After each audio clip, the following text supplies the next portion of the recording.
Here in our screen, we have the simplest definition of CSS, which is what we'll be discussing today.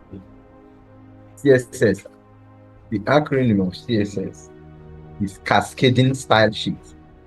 It's a style sheet language used to describe the presentation look of a document written in HTML or XML. So it's not only HTML used for structuring, but this one is long gone, almost. But we still have its work in web development. There are so many places you use XML. For example, in sitemap, you use XML for sitemap. RSS feed, you also use XML. So, but for page, we use HTML. Now, CSS describe how our elements are rendered on the screen, including but not limited to colors, box shapes, font size, and also animations. So those are the things you achieve with CSS. Anything you see that is more fancy, very fancy, nice looking website with different colors, layouts, and all that, those are the work of CSS, the website. So if you want your website to look very attractive, then you need to have a good knowledge of CSS. So you can be able to achieve that. So now let's go to our console and do something with CSS. Okay, so this is our HTML, the one we did the last time. Let's run it with the live server. If you have your system, you open your website with the live server like we did. Now this is our website here. You see, we have some styling here, but they are all inline styling. So we add some other thing, then we style the page the more. And also look at this thing here. To create a CSS file, how do we create CSS file? Well, we created one here. The name doesn't matter, you can give it any name you want. So, but the extension is .css. So any file that bears .css is a CSS file. So you can give it your own name, you can even give it your name. Fine. So, but what you always remember is you end it with .css, which is the file extension. Good. We already have one here, which is file.css. Here, before you can be able to style anything, you must select those elements. So here in HTML, this is our HTML page here. This is our HTML page. This is the header. There is an element called navigation. So you can use this as the navigation of your website. So let's work on the navigation and style it, and the header as well. We style the both of them. So to be able, before we can be able to select our element, we need to either give it a name or give it an ID, or we use the tag name. There are so many ways to select elements. So, but let's give this one an ID, and we say header.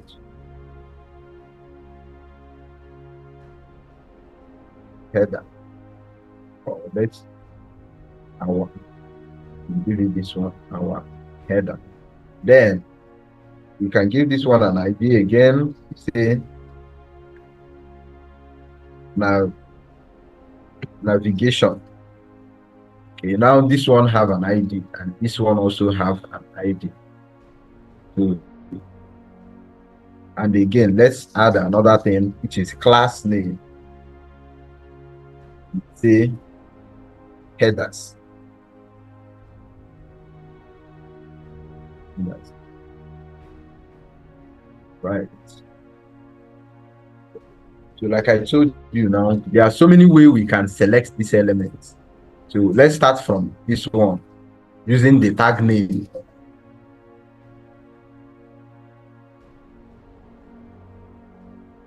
Let's go to our CSS here and then we say Control V and we have header here. So any styling rule we apply here will affect this header. So you can say height. I will explain about each of the CSS attributes we use here. Any CSS value we use here, I will explain them. So let's, you can say 80 pixels, and then we say width 100%. You can say border dash bottom 2 pixel solid gray. You see box size border box. And then we save this. So we are supposed to have a header here, but we don't have any header now, right now, even though we have styled the header. So why? Because we need to link that CSS to the HTML page. If you don't link the CSS file to that HTML page, you will not be able to see that styling rule you apply through CSS will not take effect because it's just a separate file. Both of them are two separate files. So, but before we can be able to apply those style rules to the HTML, we need to link both of them together. And how do we link that? We have the HTML elements. We have HTML elements called the link. We can use this link CSS link relationship is style sheet, and then the link to that style sheet. So if this is an external style sheet, you can add what we call absolute URL, including the http://www.thewebsite.com/the style you want to apply.css. So those are coming from external. It's called external styling, external style sheet. Then this one is within our working directory. So we can easily say we have style.css and this is style.css. So this linking will work. And if we save this thing and go back to our browser, so we have the navigation, which is this one with the line. Let's give it a color and push this one down. So you can come into our styling here, and then we say background color. Background color is white, and then we say margin dash bottom. Let's give it 7 rel to push the other one down. All right, so now this is our header. This is the header of our website, and the body here. Let's style the body. You can say body margin 0 pixel. By default, every single element in HTML have a default styling the browser will apply to them, even if you did not specify any styling. There are some default styling the browser will apply to them. So like the body element now, by default, the browser applied 5 pixel margin dash left to it. So that is why here you see this place we have space here. Even when we say width is equals to 100%, we have some space here. To remove this space, that is why I did this. I changed it to margin 0 pixel. So if you save this thing and then go back to the browser, then the space is no more here. We have override those styling rules the browser applied to that element. So you see all this design here that pop up something, show you different things. Those are the default styling the browser applied to them. So you can also tweak that styling, some of the elements, and some of them you may not be able to tweak those default styling the browser applied to them. All right, let's go. Yeah, so this is our CSS here. And like I told you, there are so many ways we can select and style particular elements. So, but first of all, before you start styling or after you are done with your styling, maybe before you start styling, remember you have to link your CSS within the HTML you are trying to style. If you did not link it, or if you link the elements wrongly, your styling will not apply to your web page, and you don't want that to happen. So remember to link it, except when you are using inline styling. So, but for some reason, so you have, for clarification and what is it called again? You can say the specification always say you have to place your styling in a different page and then your HTML in a different page. So always avoid inline styling as much as you can, but you can still use inline styling. Very good. So let's remove all this inline styling we have here. Box shadow here. Let's remove this one. So now this is our navigation. So let's add something to our navigation, like link and button. So remember, this is the one we start, and this is our navigation. So you can nest multiple HTML elements here, something like span element. You can say bold, then so this.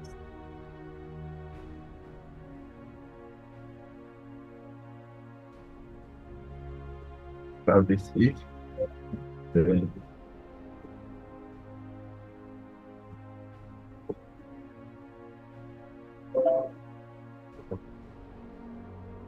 works. This okay. So now this is our navigation. So whenever you are styling anything, you first of all picture it in your head. See, how do I achieve it? How many elements do I need to achieve this? So in our navigation now, we want one of the elements will be in the right hand side and the other one will be in the left hand side. And maybe the one in the left hand side, we have our icon and our name. Then the one by the right hand side, we have link to pages on our website. To achieve this, we need two different elements. One of them we hold our logo and our name, and the other one we hold those links to our website, to other pages on our website. So we can use division like this. First one, which is our name, and you can say website.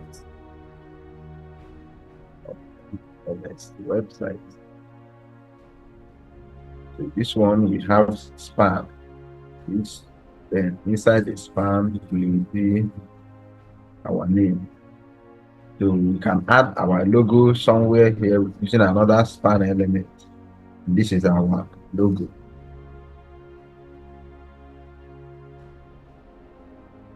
And then we go down, we have another div. All of them. This is our div, we hold this one. And then all of them are inside our nav, our navigation. So this particular thing is what we call parent elements. Every element, except for the root element, which is HTML. Other elements, we have a parent element. So this navigation now is a child element to this particular header. Why this header is a parent element to this thing and this one, and is direct ancestor. And this one are more like children. So in JavaScript also, there's a way you can say element.parents, then you'll get to this one, or element.children, you get to one of them. So this one is child element to the navigation, and this one as well. So why this one is parent element to these two span elements here. This one is their ancestor.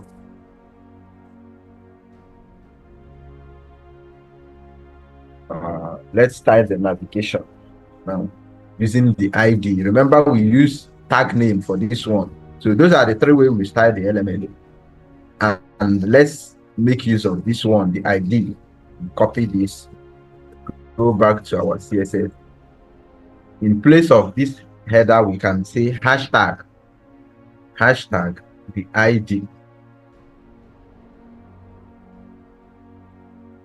And now the styling rule will apply to that same element, but now the selector is, we selected the element using the ID and no longer the tag name again. The first one we did is using the tag name, and this one is using the ID. So let's save it and see if it will work. So let's go to our browser, and it works. And now let's go back again and try another one, which is the class name. This is the class name. Another way of doing that. The only difference from class name and ID is this class name, we can add multiple class names here. We can create another element here, div dot header, something like this. And you see, any style rule we apply to this class name will affect any elements that have this class name, including this div and this header. So we can have as many elements as possible with the same class name, and any styling rule we apply to the class name will affect all elements that has that class name. So, but with the ID, we are targeting just one element, only one element, not two elements. And you can only have one ID in a web page. So we will not have any ID that have this in our header again in this page, except our styling will behave somehow. Maybe it will select the first one and leave the other one, or it will select them randomly. But ID one, class name multiple. So let's remove this and go back to the browser. See, same thing, the same styling rule we also apply to our header element. So now let's style the header. It's like a website. Somadina.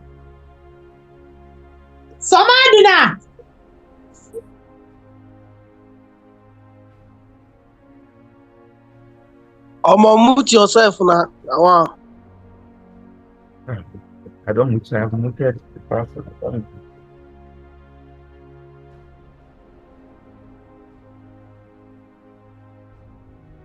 So let's style this header.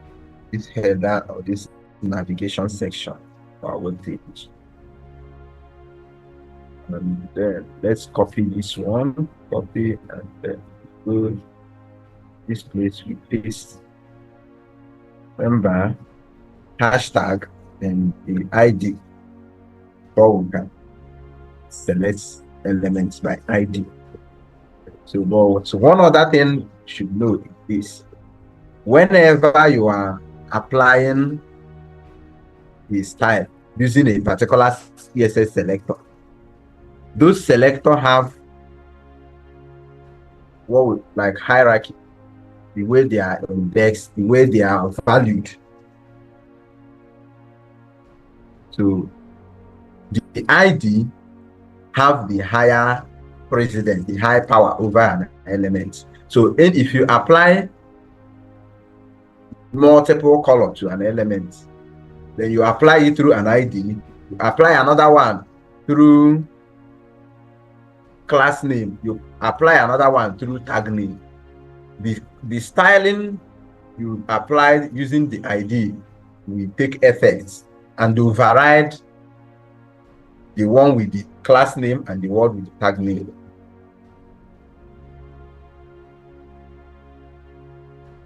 So, but then if the ID is not available, then you have the class name and then you have the tag name. Then the class name will override the tag name.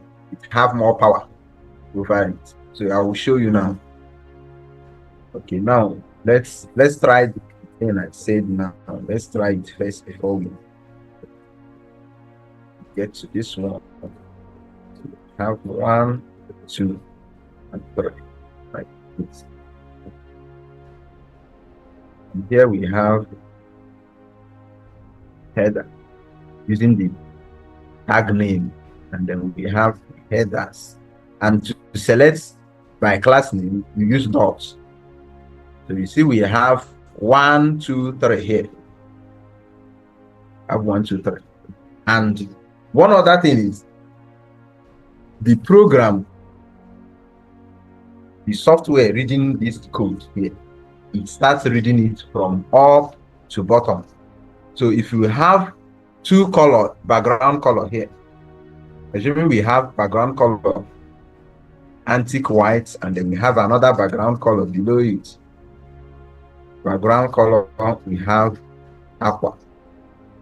Aqua will take effect because why the program is reading the code from here downward, it first of all meets this one and it applies it, and it gets to this one and say, okay, I have a new one here to apply this one. So this one will take effect in a case like this. So now we have 1 aqua, and then we have this one red,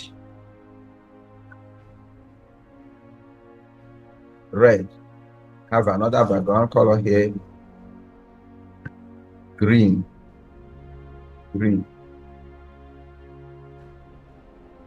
So let's save this thing. So what will happen here, let's move it. Remember I told you the program is reading from top to bottom. So which means if it's reading from top to bottom, then red is supposed to be the background color, and red will be the background color. But now let's do something like this. Let's move red here, and now we have red at the top, and it's supposed to be first it meets red, and it go down and it meets aqua, and it go again and meets green. So it's supposed to be green, because it will not be green. Why? Because this is our ID. We selected this element by ID. So ID is more like America here. So then this one is like Nigeria or one other African country. So why this one is available is the word power. So now it will always win the war. Yeah. So because this is more like fighting. All of them are fighting to apply color, background color to this element. Let's check our web page first. So you see we have red here as the background color. So red is the America or Israel here. So, but if we maybe let's say this one is not available now, remove it, we comment it out. This is how you comment something out from CSS / asterisk and then close it again /. So now what will happen is green will take effect, even if green is up here, even if we move green up, green will take effect because green is the class name. And now we have green here as the background color. So if we go again, and then if green is no longer available, then we take that aqua background color, which is this one here. And that is how this selector work in CSS. Anytime you are styling your document, you understand that you have 3 ways to select it from CSS. Either you use the tag name, or you use the class name, or you use an ID. So if you use an ID, you are referring to that element directly, 1, not 2. Then if you use class name, you are referring to multiple elements with that class name. If you have only one element with class name, your web page, it will apply to you. If you have hundreds or thousands of elements with that class name, those styling rule you apply using the class name will take effect with those or all of the elements. Then the same thing with tag name. Tag name is any tag that bears that particular name. Here we have header. If you apply another styling, div, which is the div element like this, it will affect every single division element in that web page. That is it for our CSS styling. Let's leave it to the ID. No, we are talking to one single element. And okay, and another one is inline styling. So if you have inline styling here, it will take effect even with the ID when the ID is present. This one have more power over all of them. If you have style like this, background color, and then we say brown.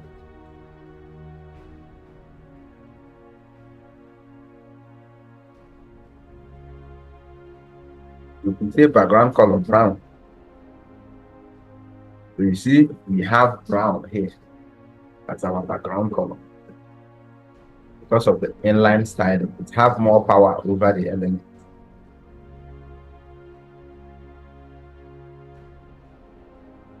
That is for the hierarchy and how those elements are placed. Someone raised their hand here. Who was that? Michael. Michael, ask your question before we continue. Hello, sir. Okay. I'm seeing so many new people here. Is this another badge?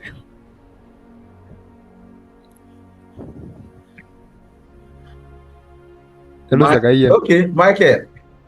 Sir. Welcome.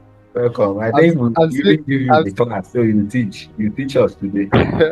I'm seeing so many new people here. Is this another badge? Yes, not another badge. It's a training, it's a free training. So okay. Welcome. Okay, thank you. Okay, so now let's style this. Okay, so remember, we can easily select any element. You can add an ID to any element. So, but there's one thing called flexbox. Flexbox in CSS. It will allow you to apply styling rule to an element very easily. We have also grid box, but flexbox I think it's more better because I make use of flexbox more than grid. So we'll use grid flexbox to style this element right now. So let's do it with this. navigation here, I think we already have the navigation. Let's go down. Yeah, here the navigation. So we can say display. Once we say display, it equals to flex.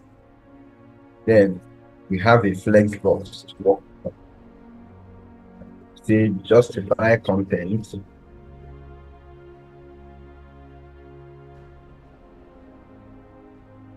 This swing. Align item. Center.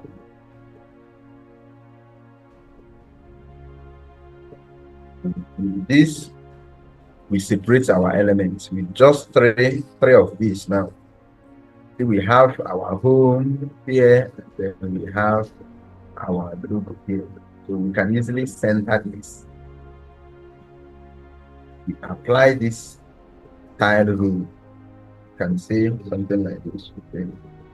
Height 100%, 100% width, 100%. Okay.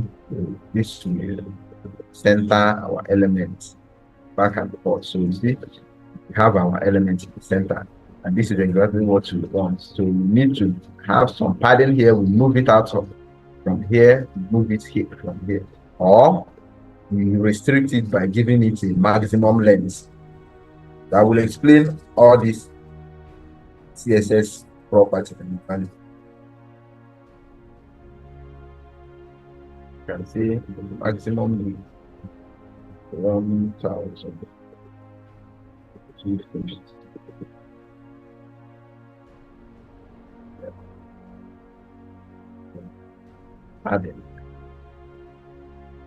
Padding dash, then 1 rem.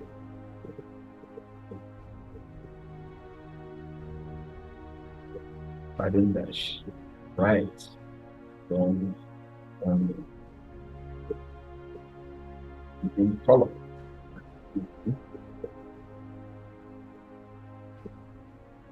Page. We have what you call them, you can the box size for that box size for that box. Likewise, this one.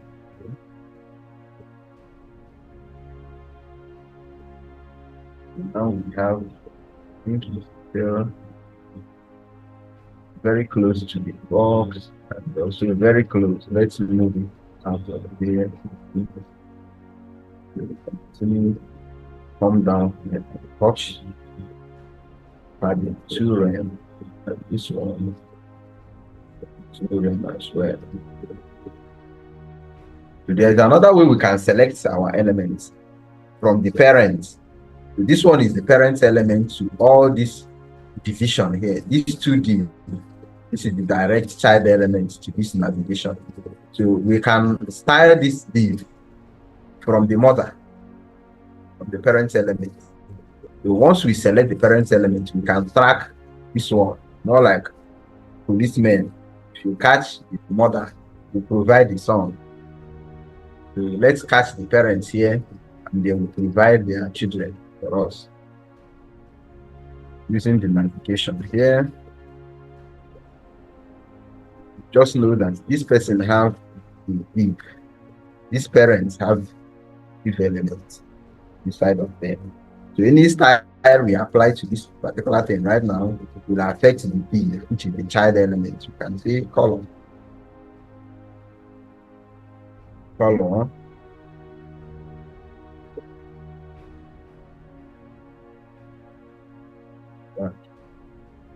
We have a color win here. Yes, that will allow you to select the color. You scroll it up and down, it will even have transparency alpha. Let's make it look professional. So whenever you are designing your color, have to look very professional, very light. Then you want to do some color jamming, then you can try something else. Yeah.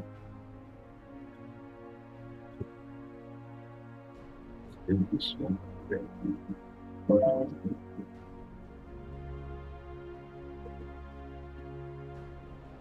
Let's go back and do some more styling. The one we are supposed to work on is span elements. You can also track span elements as well by giving this two. Let's give this one an ID, class name.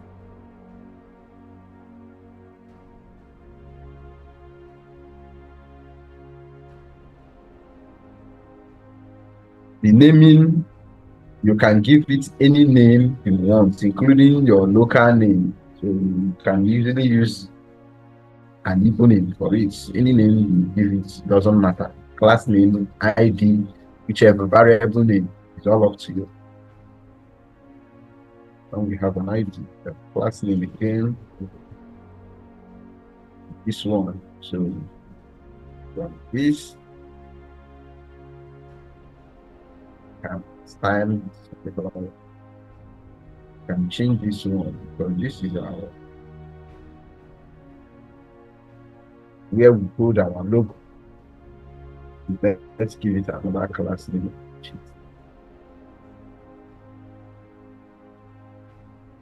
Site name. We can easily go back to our CSS and we do nav in dots. But for selecting with class name, dot will come before the name, before the class name. Have nav in that.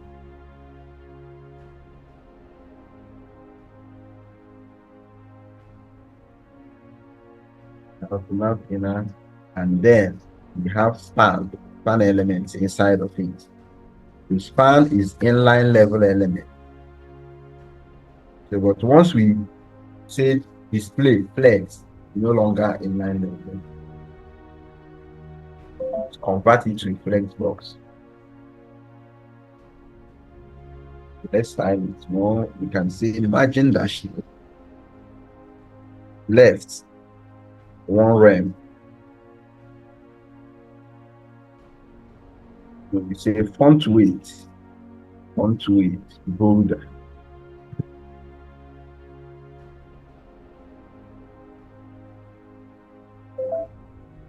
So you see what happened. The font weight now is bolder, and then we have all this. Our home service, home about of service work. So you can then work on this one and then the logo. So let's style the logo and then the name here. Our border here is very thick. We need to reduce it so it looks more professional. This one.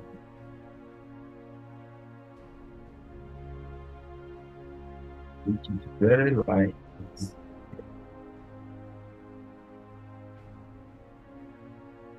This one.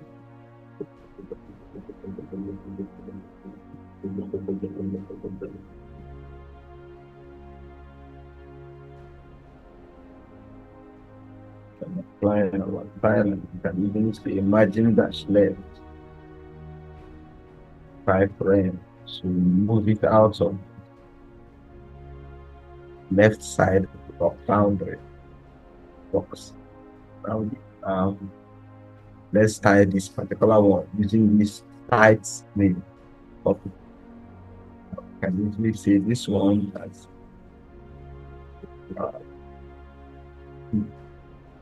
this one can be span. While this one you can say big.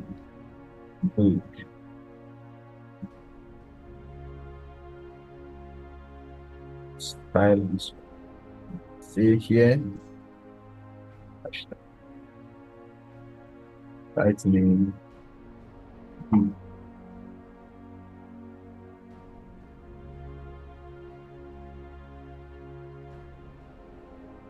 Site name span.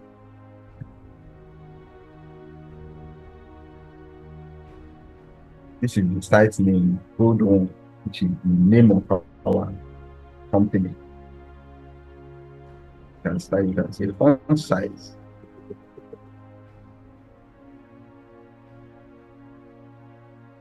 Children. Font weight. 100. Column.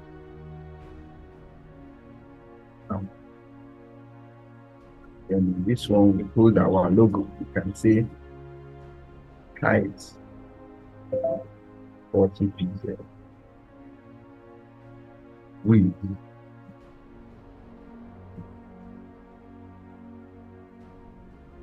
for the radius 20 pixels. I hope you all can hear me.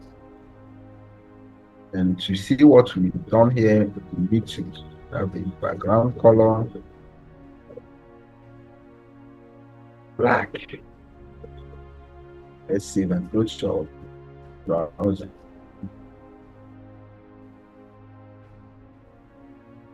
There, now we need to add more weight to it, and since our padding did not take effect, but the background color, then apply to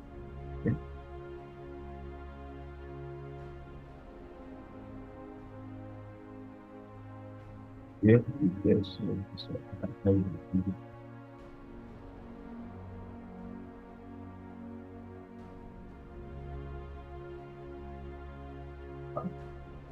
it's our color. Very dangerous. Very dangerous.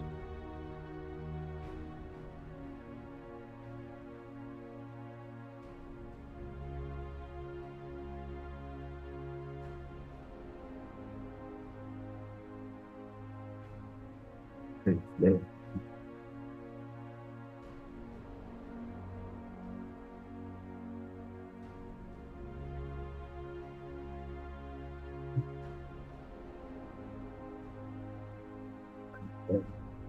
Let's change this background color. This one.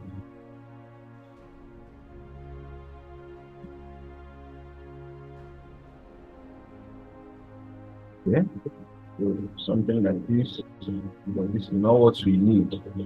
We need two of them to be in a straight line. Let's make this one a flex box. Let's make site name a flex box. Can we say flex? Try content center, align item center.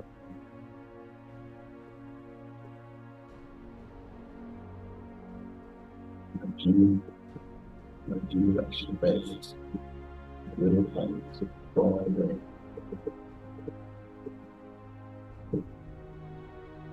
Now this is we can have our website like this.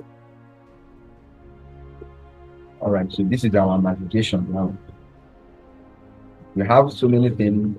You can choose to keep the navigation here, or when you are scrolling your web page, you can move the navigation away. It's up to you.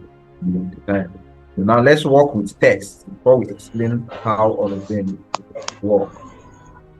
Let's work with text on. Let's add some heading and section. Now we have our navigation. So before a good section always have a header, one, a text, maybe an image. So something like this. You see, this is a section. So we have an image here.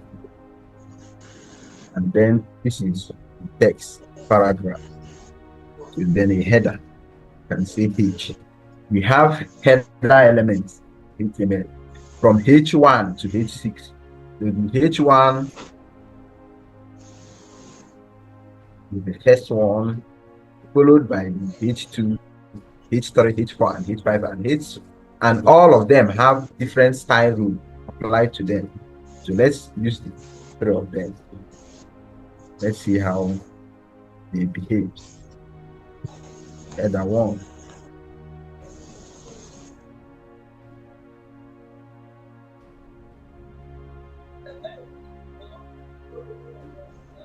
Header 2. And header 3. Header 4.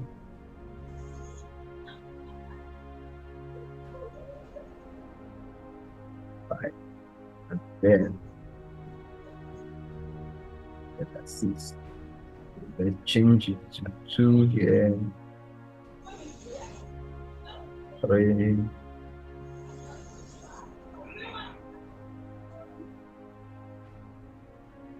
Okay, so this is 3 headers we have. The 6 headers we have. So this one is quite different from this header here. This one is headings. Like when you are writing a particular document, you usually have title. Those texts, the one that are in bold form, then you start explaining yourself. Those are the work of this HTML heading elements. So not really header. Where I go here, let me change it. You can say the heading.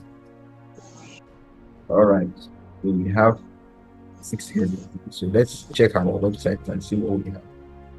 So you see our heading. We have this one, number 1, number 2 is the biggest, followed by number 3, and this is how the browser style it.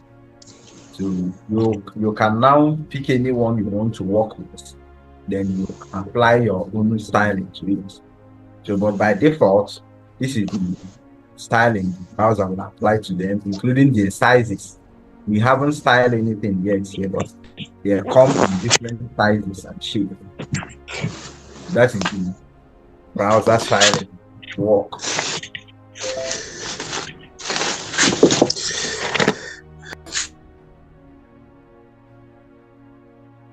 So, but if you are picking a header element, a heading element, so you have to respect those index, which is starting from H1, H2, H3. So if you want to have the first element in your web page, if you start it with H2, make sure that every other thing below it, every other heading below that H2 will range from H2, H3, H4, H5.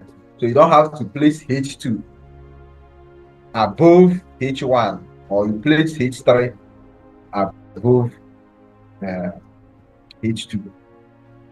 So respect those index from H1 to H2 to H3 to H4, H5. It will help your website have more, it will be more SEO vibrant. So the browser will understand what you are saying very quickly than just placing elements anywhere you think you want to place elements. So Kinsley, go ahead with your question.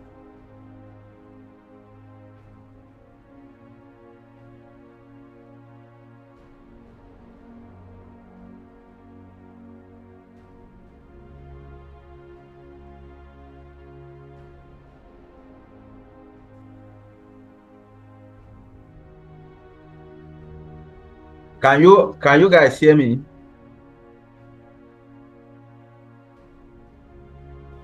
Can you hear me? Can you hear me now?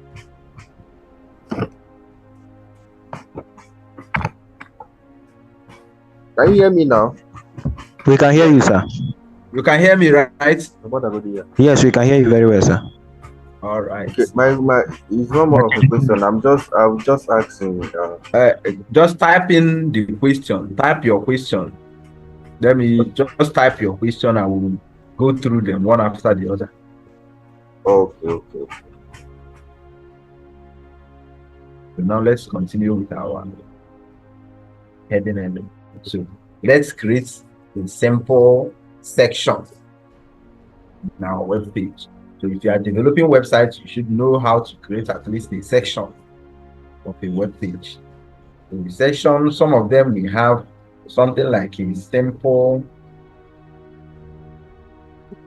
writing above, then to have the heading, to have text, image, or any other embedded elements or boxes if you want to. So, but let's create one. Let's create one. We don't need all these heading elements. You just need one. Always love. I'm in love with H2 elements. Most of the time, I make use of H2 elements. Let's move on this one. Let's move it out of the box. So we have our section here, and our section have a header here, something like this. Then we have another thing here.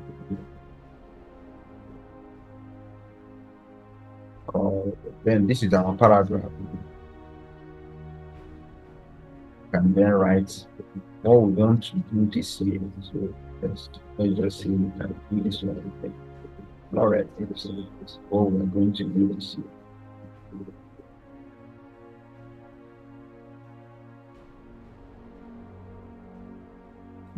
Then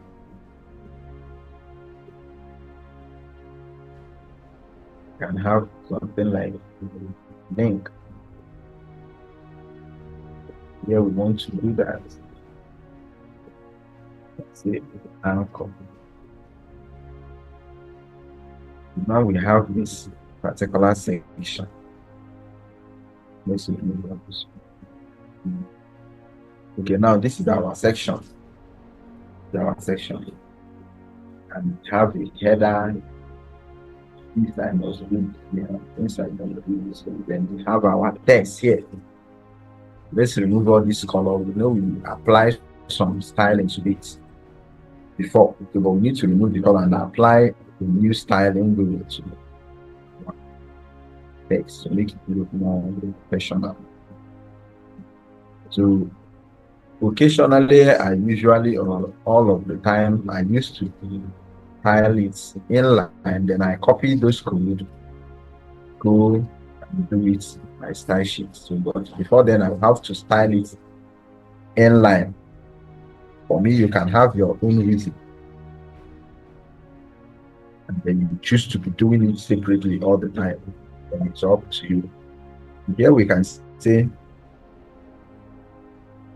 font size. We have font size,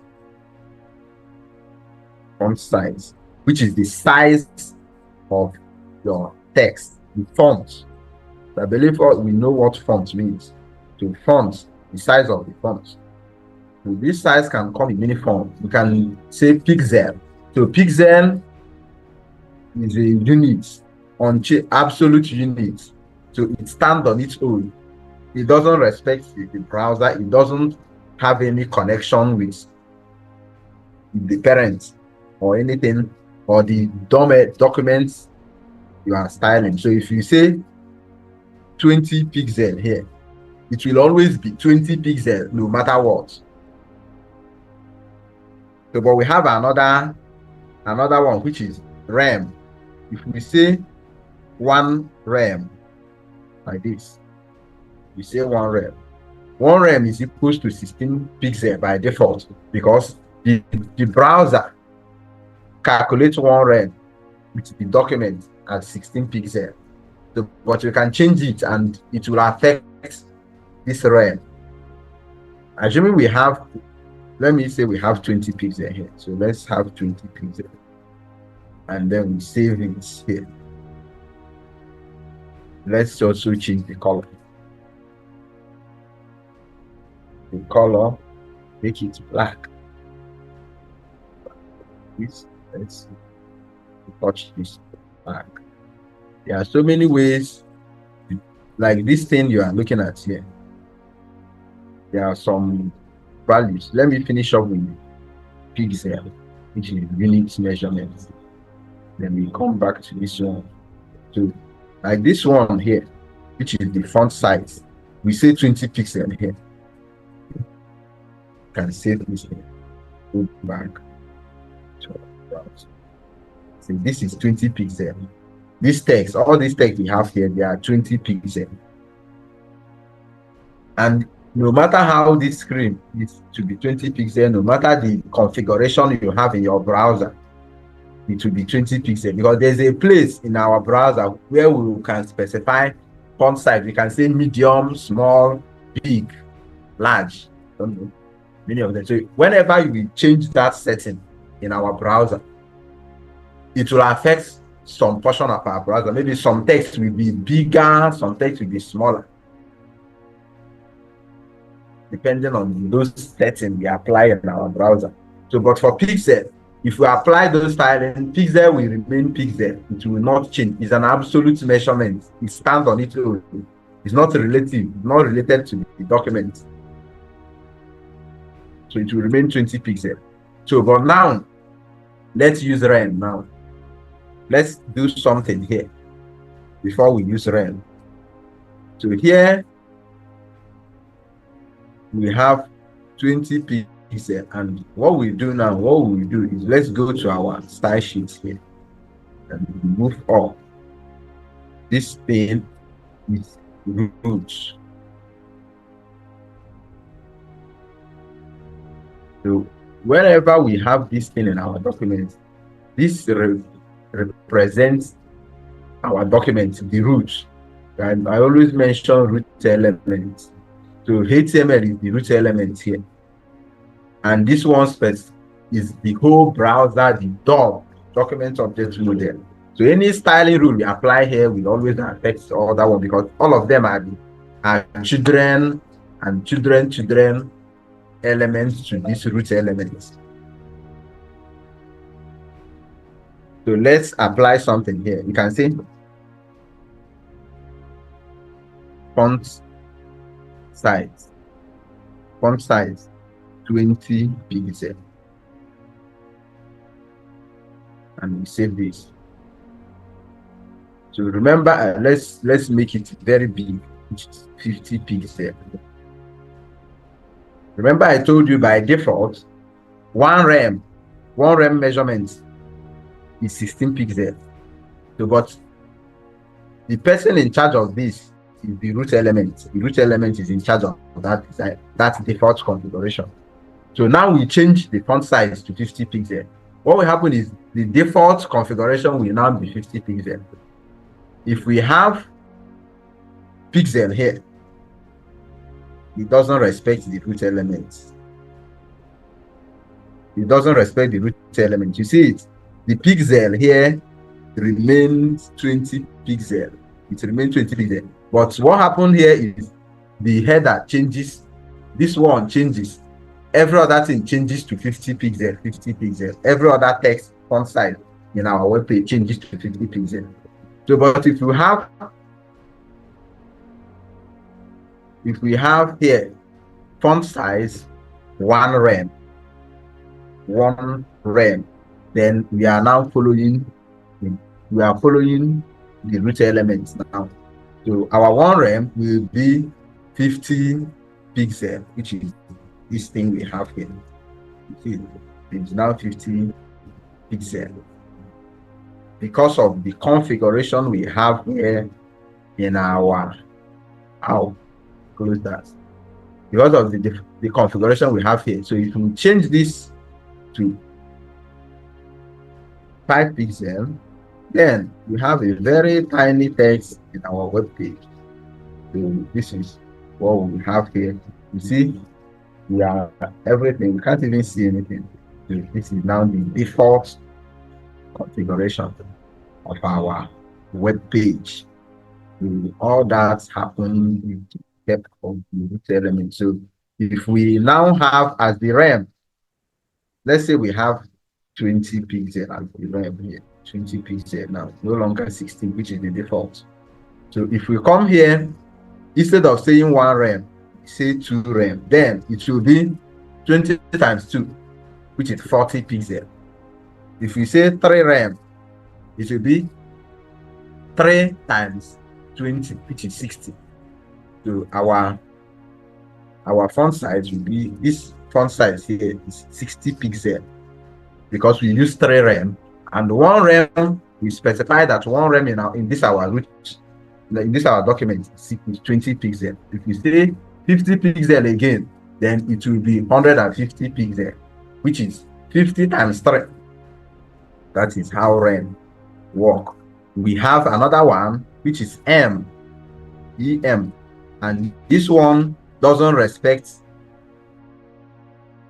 it will affect this m here and no longer the one in the root element.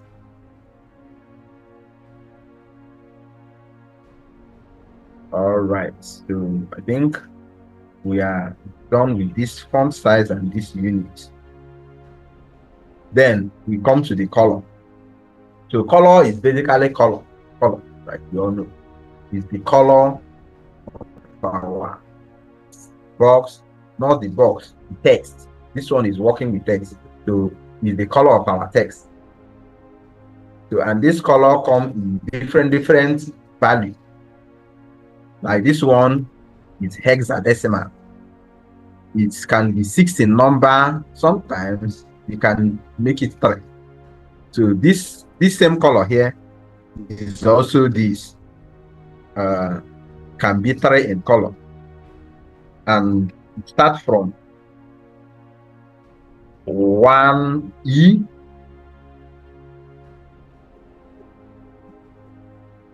1 to 9, and E to F. That's F. I think I'm making a mistake somewhere. So, but then let's do this. This thing is FFF is white, and 000 black. So now F is the highest and 0 is the lowest. So if you say F here, you remember, okay, let me first of all, this one we first, the one that we explain it before this one is the RGB. Let's first of all use RGB before you will understand this one. RGB is red, green, blue. You remember in nursery school or primary school those days. So now the arrow is the red and G green and B is green.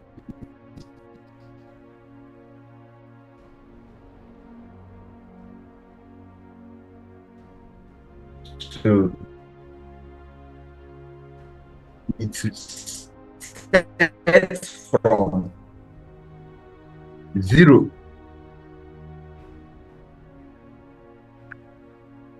0 to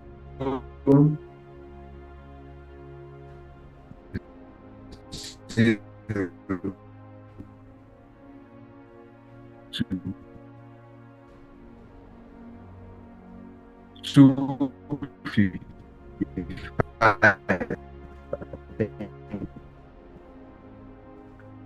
So I don't know what. Okay, now we are back again. God.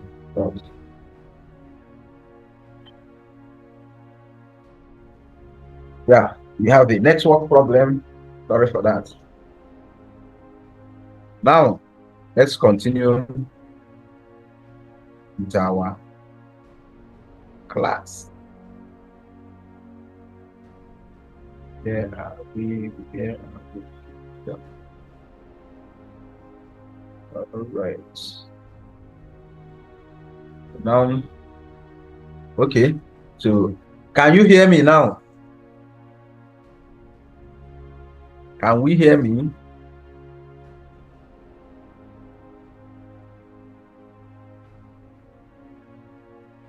All Yes, I right. can hear you. All right. All right. All right. Welcome back. So now back to our column here. So Yes, we this can hear one. you. All right. Okay. Welcome back. So now this is the highest high of it. So see, this is RGB, which is red, blue, green. Red, green, blue. Sorry. So what will happen is this one is the highest of it, and here is the highest of it, and here is the highest. So which makes all of them white. And if they are in their lowest low, I don't know, maybe that is the right grammar for it. If they're in their lowest low, which is 000, then all of them will become dark as charcoal to be black. So if you have that, we also have black, which is 0, 0, 0. Then we have black, dark black here, which is this. So now, if we want blue here, what we'll do is, since this is arrow red, if red is the highest and green and blue are the lowest, then the color will be red, which is 255. Then our color now will be red. Then if we say okay, now red is no longer the highest, and then green will be 255. Then our color now is green. We have green color here. Or we go back again and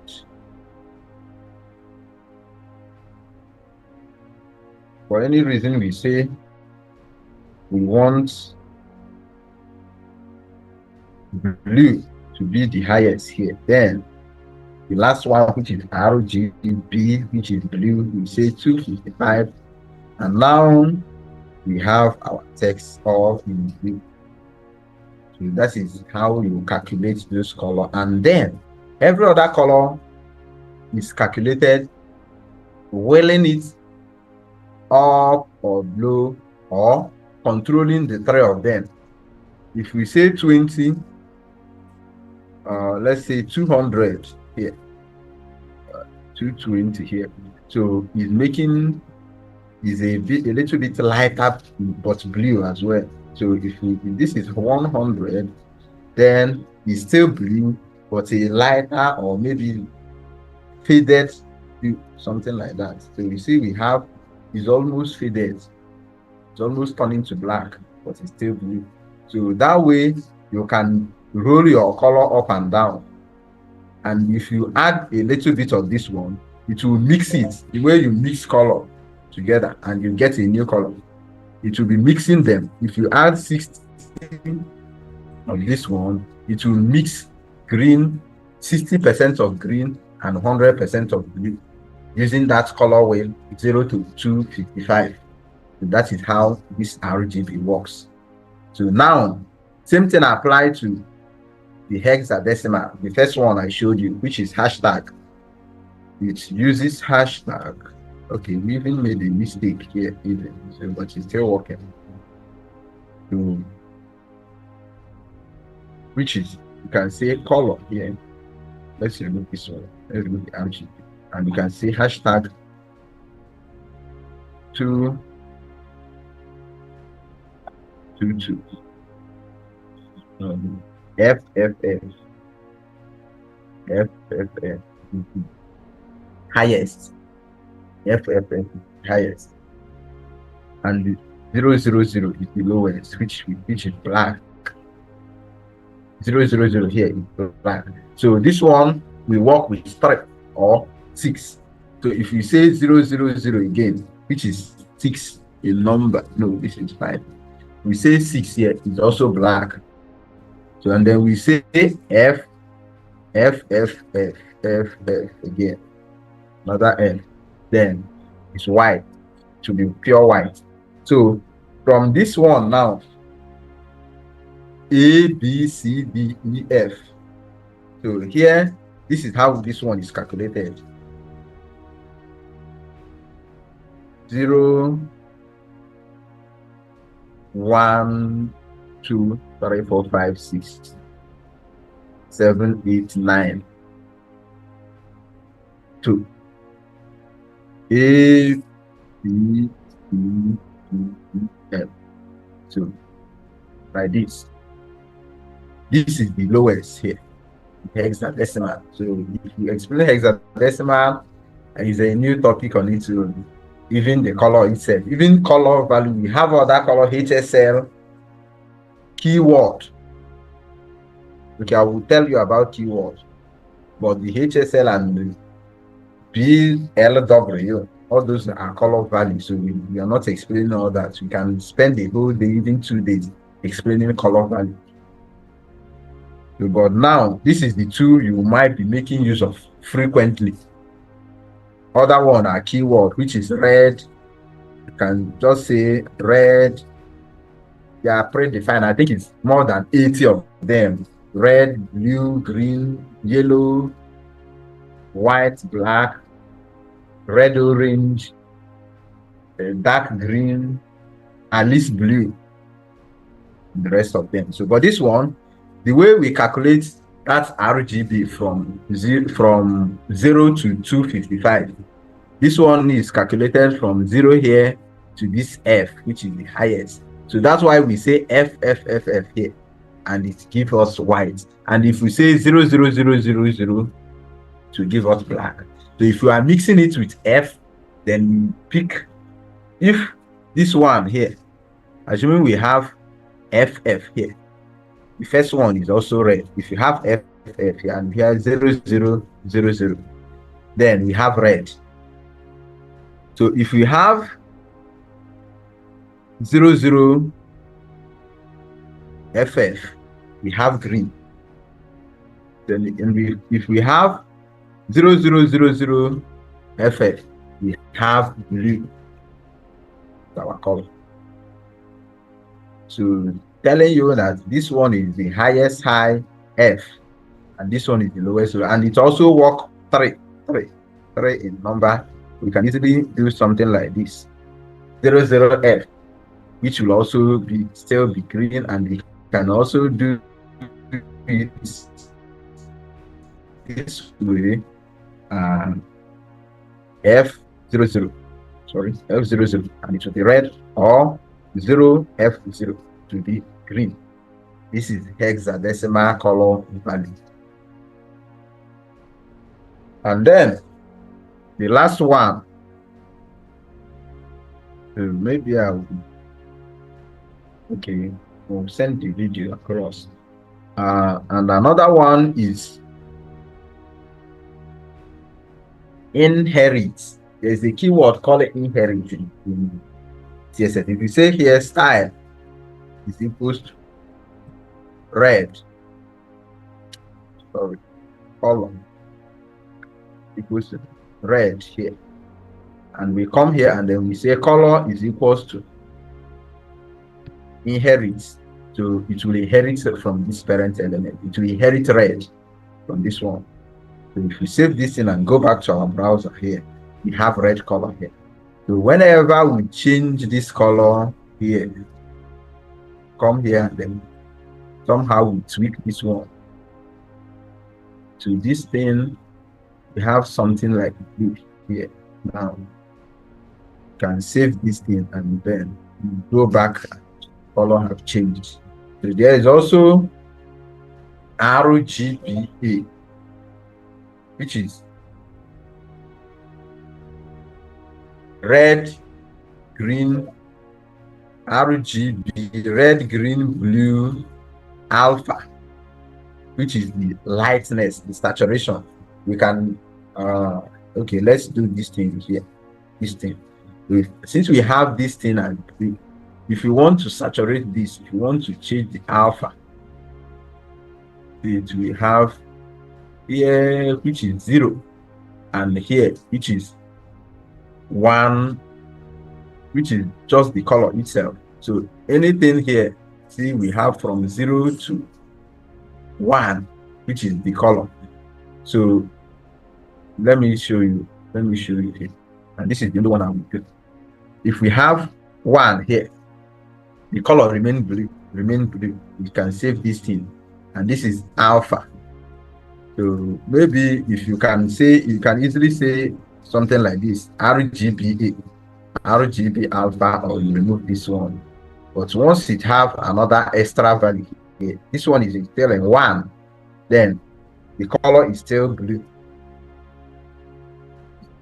So, but from 1 to 0, we can tweak that color value. This color value, we can tweak it from 1 to 0, which is 0.5. It will make this our blue half lighter. It will somehow be, if it's in box, if we apply this color in box now, what will happen is our box will be transparent. So our color will also be transparent, but we may not be able to see it clearly here, but it's still transparent here. This blue we have here is transparent. Maybe we can do something to see that it's really transparent.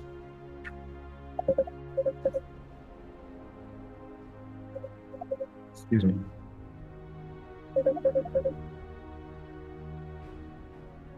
Hold on. Good evening. Are you done with your class? Are you done with the class? Yeah, I'm still in the class. I will call you back. Yeah.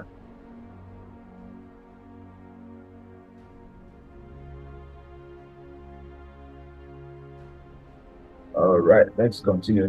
Let's take question, and when I'm done with this one now, I will explain those values we use here. So here we have, we can say here, background color. Let's do something here. Background color. I think black will allow us to see the transparency. So let's check. Okay, you see our blue now is almost gone. It's fading away. So if we retouch this blue again, here, maybe moving it a little bit lower, like 2, is now going away slowly. So you see the blue is going away slowly. So that is the alpha value in saturation. We can say 1 now, and we are back again to our normal self. Now the dark blue itself. So let me go through all those CSS properties we use. So each of them needs thorough explanation, and it may take us the whole. That's why we say web development is not something you will learn in a very short period of time, but if you have a solid experience, you can explore things on your own. And some of the experience, you require guidance to know them. Maybe in your development journey, some of the this color value now is one thing you will not get a clear explanation on how they work. So, but I believe you have a very good understanding of how those color value RGB and hexadecimal, how they work now, and how you can do it on your own. You don't just add color without knowing how they work. And now, this is font size. We explained this before, and this is margin. So this margin, what margin do is a space in between a box and maybe a border or another box. So if you have 2 boxes now, and we say margin, I'm supposed to be doing some practical. So I always love doing things the practical way, so you understand what I'm saying. So let me do some style here. Margin. So let's go back to our page here. You see we have, this is the header now, and this place here this is the margin of our box. This part, this outer part is the margin of this box. Going around it, if we say margin dash top, we are talking about the outer part of this element. That is the margin. So if we say margin 2 pixels, then it will give it a margin of 2 pixels from here to here. So any other box coming from here will not cross that margin. So it basically is giving it, so all of you give me space, something like give me a space. The space, the box, you give the box outside of it is the margin. So then we have another one, which is padding. The one inside the box, contents come in, is the padding. So let's give this thing a margin, and we move it away from this parent element using the margin. We can say margin, and margin have 4 values. Remember last class I told you we have the top left corner, the top right corner, the bottom right corner, and the bottom left corner. So it have 4 values here. But if we specify 1 rem now, 1 rem will become, it will use 1 rem for the 4 box sides. So, but if you specify 2, like this, 2 rem, then it will make use of, it will use the first one for the up and bottom, and the second one for right and left. The way we have it here, we can say S, and then go back to our web page and see we have up 1, 2 side, 2 rem.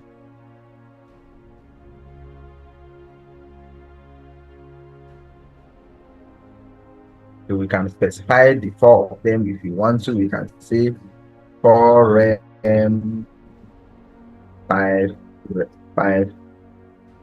rem, and now we have all of them at different interval. To move it, move this one 5. Think the last one, which is this one. There are some other margin here and above and below, which push this content downwards. That is for margin.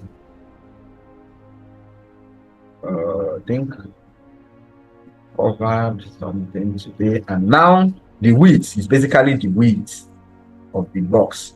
Each particular element is a box. So if we say 100%, then it will take 100% of this available screen or the parent element. So if we have another box inside the box and we give that box 20 pixels and the one inside of it have 100%, then the width of the one inside will be that 20% because the parent element already restricted it, and that is the 100% it can go. That is the fact, the highest go it can go. It's 100%, which is that 20 pixels the parent element have. Then if the parent element have 100%, then the child element have 80%. Then it will cut 80% out of the size of the parent element. Or if it's alone, it must have a parent element. Maybe the body element will be the parent element. Then it will also control the width, 100% of the width and the height as well.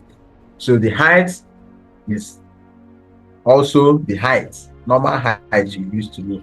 So you can give it pixel, you can give it percentage, points, even inches as well.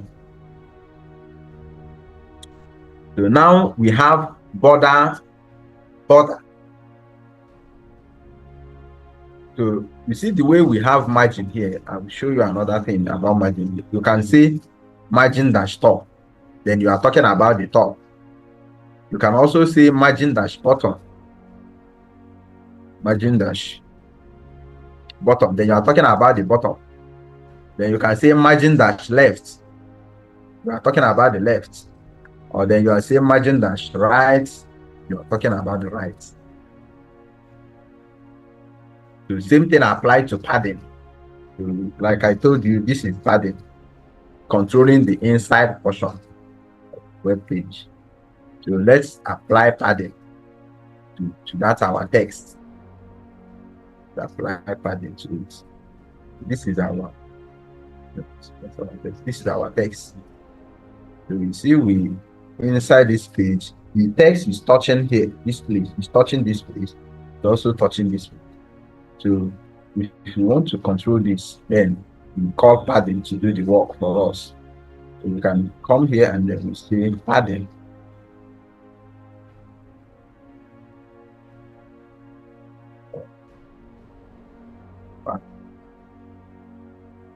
Padding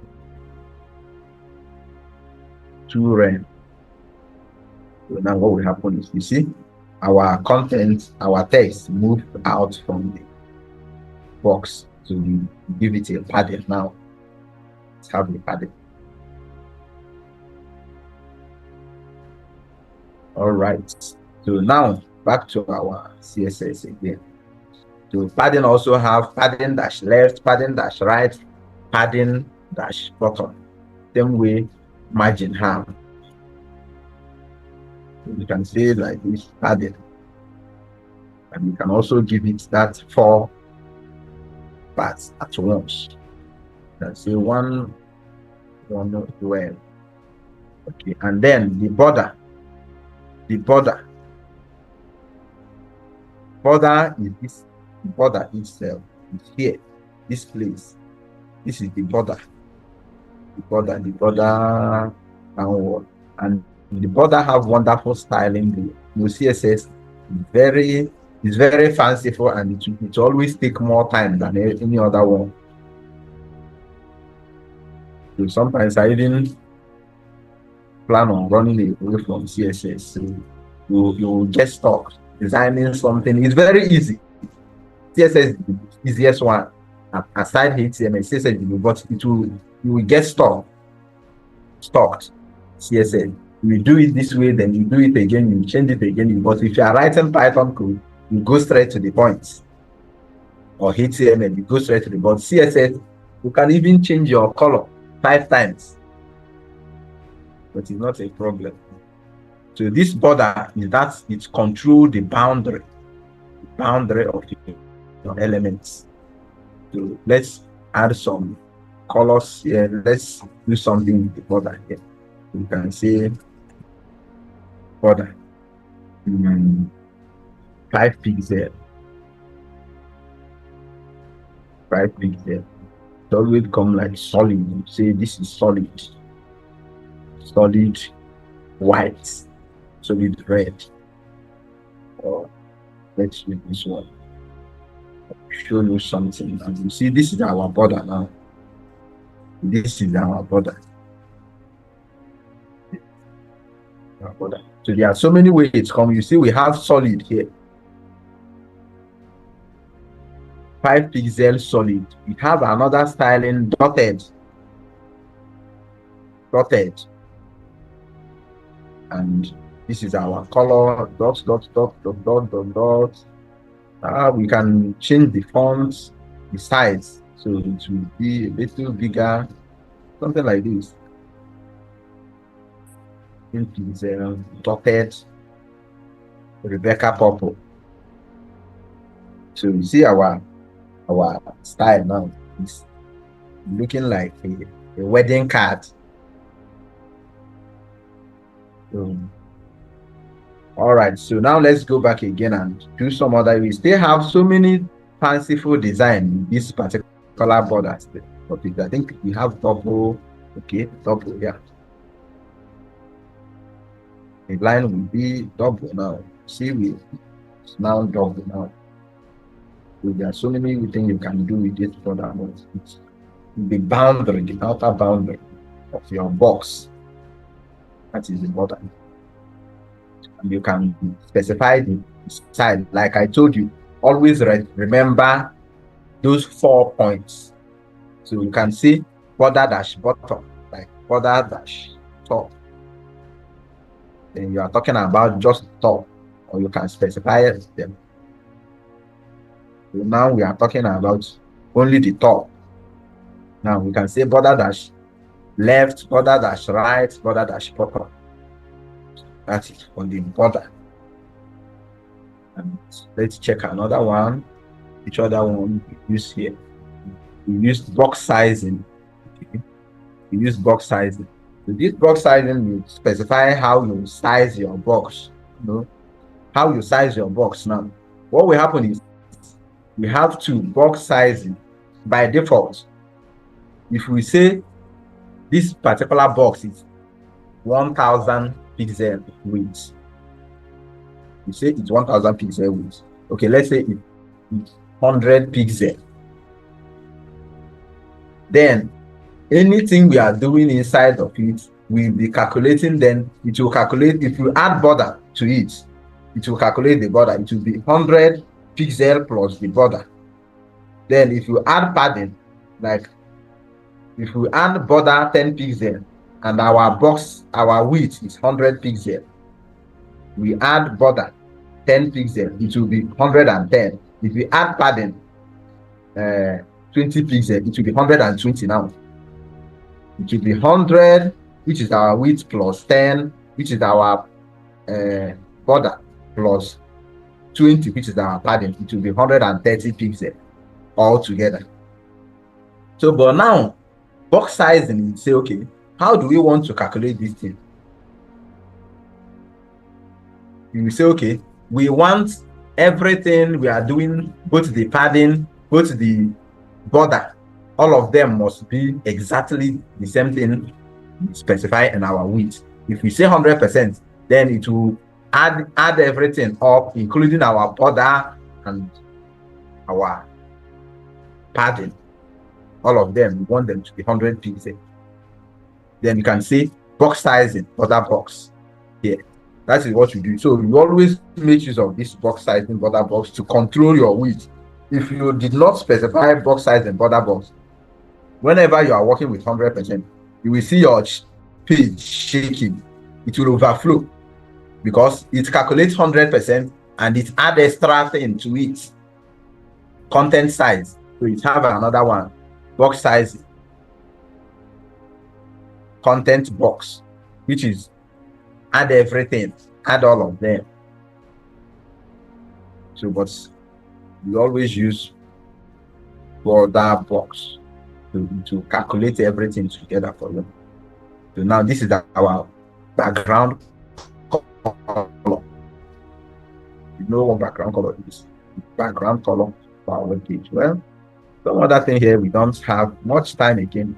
10 minutes past. So now let's take some questions and then we end the class. I hope you all can hear me. Your questions? Yeah, we can hear you, sir. Yes, yes, All yes. right. I hear you.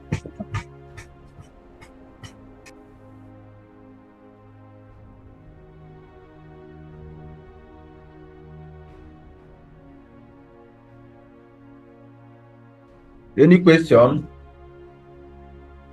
Yeah. Okay, fine. My own is, will you share these code snippets? The video. No, the code. Will you be sharing, Come again. will you be sharing the GitHub repo for the code? Come in. Let me. You can just type in. If you are in the queue, you want to ask a question, just type in your question. Let me read the questions. I've sent it. I said, will you be sharing Type in the your code snippet? question. Let me. Oh yeah.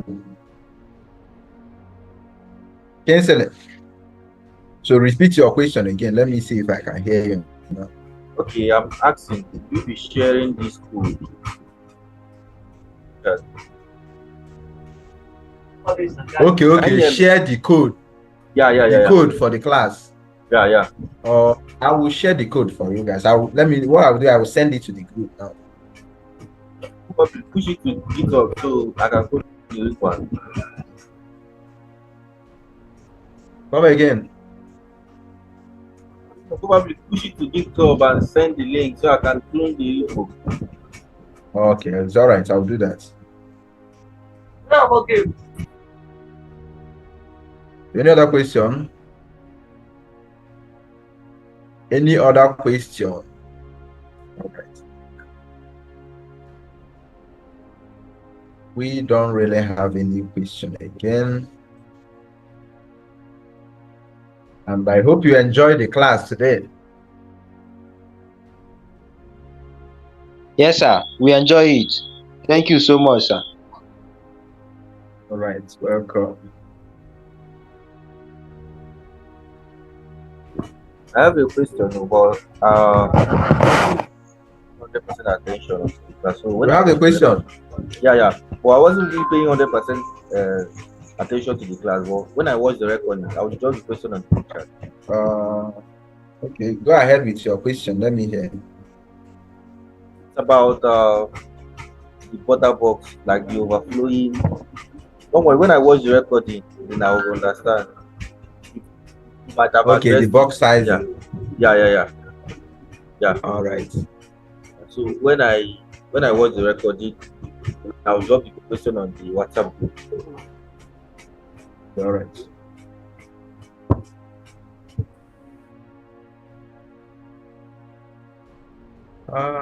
Okay. Can you help? It's like you help me and write these attendees. We haven't been writing them, but I can always view them if I want to from Zoom, maybe from the video. And okay, of course, my phone number is in all the groups. So you can send a message. Send me a message. Okay, you mean my personal number? I think. Which person? We post the video on WhatsApp. Sorry, on YouTube. We are editing them, and I think I'll be posting the video like that, so we don't have to waste time again. We're posting the video like that. All right, you can send me a message on WhatsApp. Send me a message on the number you have.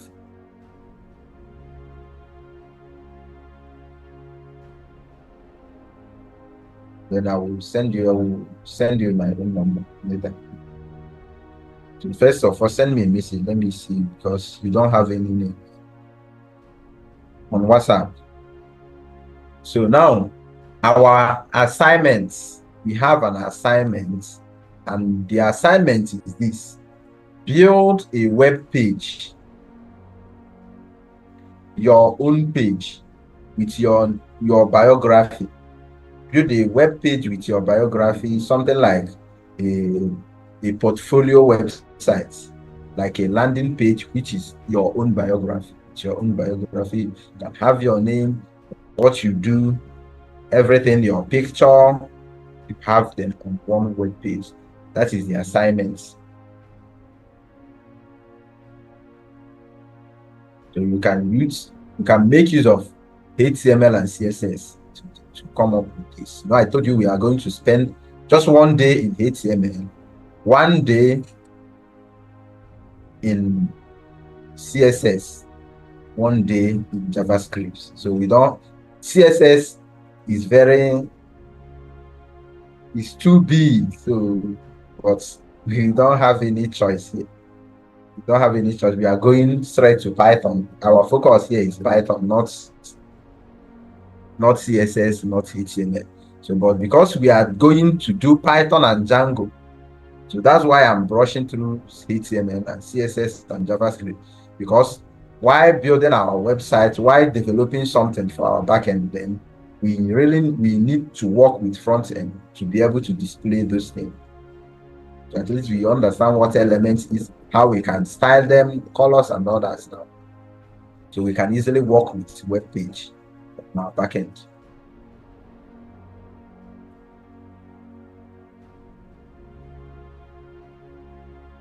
Okay, Michael, want to ask a question? Okay, He's yes, our sir. old student. So this one Okay. is now a developer. He's a full stack developer. Okay, this set is working on the back end.